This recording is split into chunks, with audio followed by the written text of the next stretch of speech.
You have a opening statement. Tonight, we witnessed greatness from Katron Allen. Penn State's been playing football for an awful long time. And to be the number one rusher in the history of this place, it is an impressive thing that he accomplished tonight. And what makes it even more impressive is that he is a guy that had to share carries for 4 years. And to break the record tonight, hats off to him, game ball to him, unbelievable effort, performance. I think he had 160 yards tonight. Just a tremendous effort from him. Nick Singleton tied the career touchdown mark with Saquon Barkley. Just another unbelievable effort by the tandem. Every week since I come in here to talk to you guys, I tell you, these two guys have to touch the ball for us to be successful. I think they touched it 36 times or 35 times tonight for over 200 yards combined. It's the dynamic duel. They are just, they're unbelievable. They're amazing people. They're unselfish. They're happy for each other. Just a great effort for tonight. I want to thank our seniors for everything they've been through, for all the victories and the losses, because we learn from the losses. This senior group had a 3-year span that won more football games than any 3-year group in the history of Penn State football. That's a lot of victories. And they've done tremendous things for our program. I want to thank our managers, our support staff seniors, all the seniors that contribute behind the scenes. I want to thank those guys because without them, we can't operate. Everyone plays a role here at Penn State, and I appreciate them, and I'm thankful for all of them. In regards to the game, the opening drive, Nebraska drove down, had a critical 4th down stop. That set the tone for the game. It allowed our defense to gain their confidence.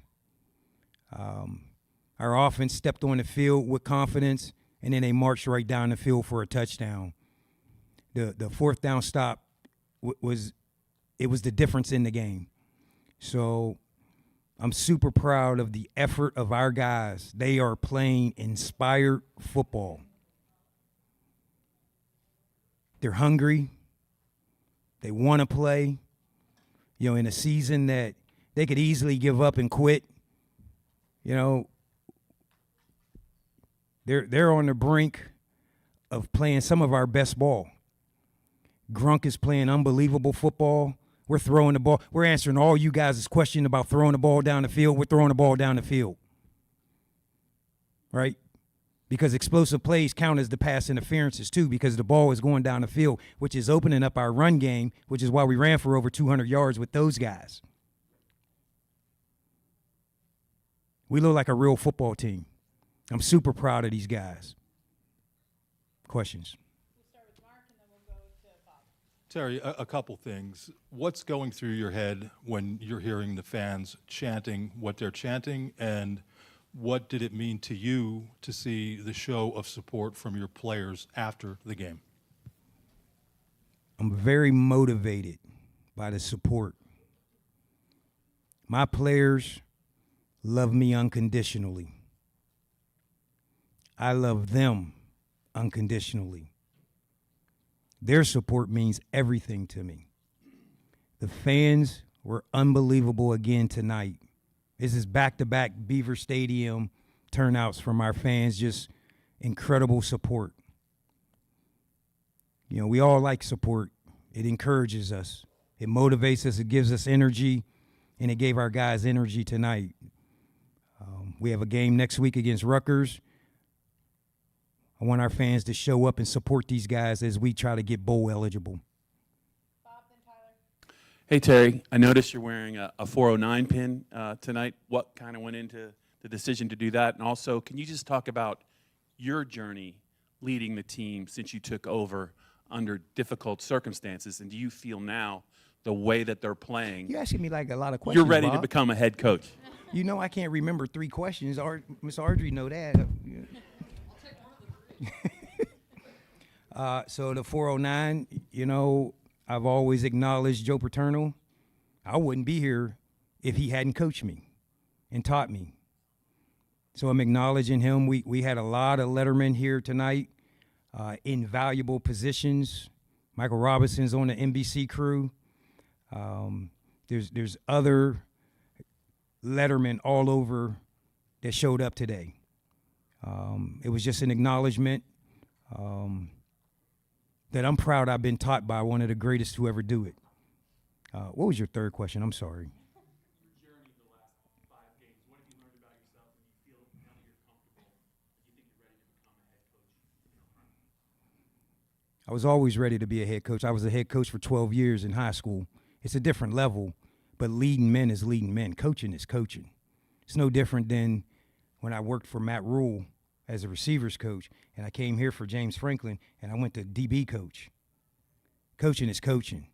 I went from taking DBs, a DB history here at Penn State that we didn't put DBs in the NFL, to now we're one of the tops in the country.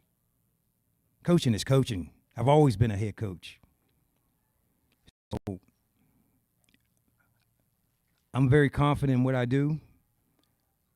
God's blessed me. My mom has anointed me. My wife keeps a covering over me. I have gifts that I don't even realize I have. But I'm not done. I'm a leader of men. You guys see it. You're witnessing it every day.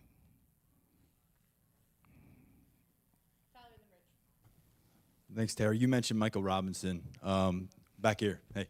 Mentioned Michael Robinson on the broadcast today. Our own Neil Riddell from the beat passed this along. We were watching the game from the press box, but he quoted him in saying he's spoken with hundreds of former players and, quote, every single one of them feels like they want to endorse you to be the next head coach of Penn State. A lot of guys that have been through this building, some of them you played with, some of them you coached. How much is that aspect fueling you right now? And are people coming up to you this weekend, this week, and saying you need to be the next head coach? Are they telling you that directly? So I had the amazing opportunity today to walk in with my granddaughter and experience people chanting her grandfather's name.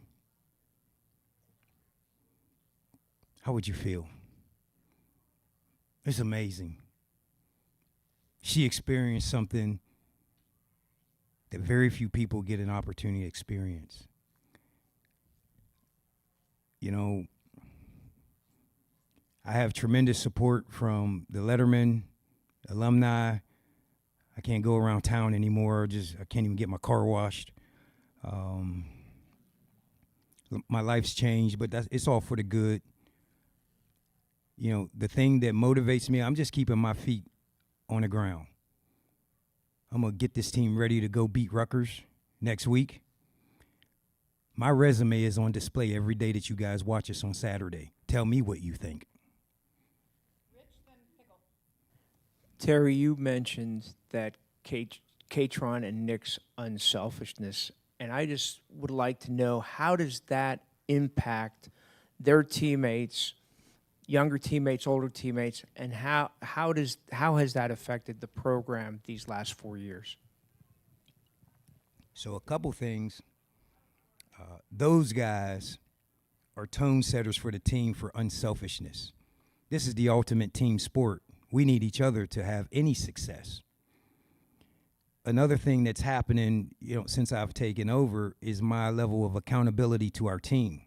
Whether it's coaches, players, staff, everyone's accountable, and no one can fall short.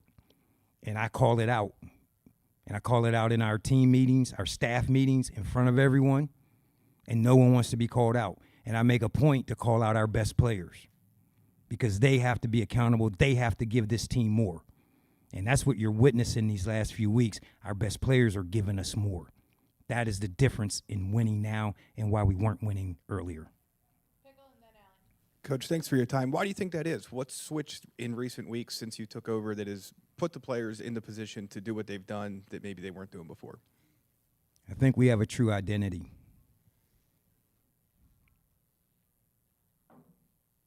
Period. Allie, and then Todd, last you. I feel like I want to ask you, Terry, over here, left. I can't do backwards, left and right. I feel like I want to ask you what the identity is, but you're a guy who knows Penn State better than most. What do you want Penn State's identity to be, and what would it be under you as head coach permanently? Blue collar.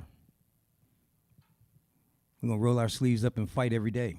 We're going to come to work with a lunch pail every day and show up. We play football. We're going to lose games. You're going to win games. We're going to win more than we lose, but we're going to show up every single day. That's what Penn State football is. We fight together. We fight for one another. We're not conditional love. We're unconditional. Through the thick and thin, through the storm, through the sharpener. We'll go back and get the sharpener back out and get it ready for next Saturday.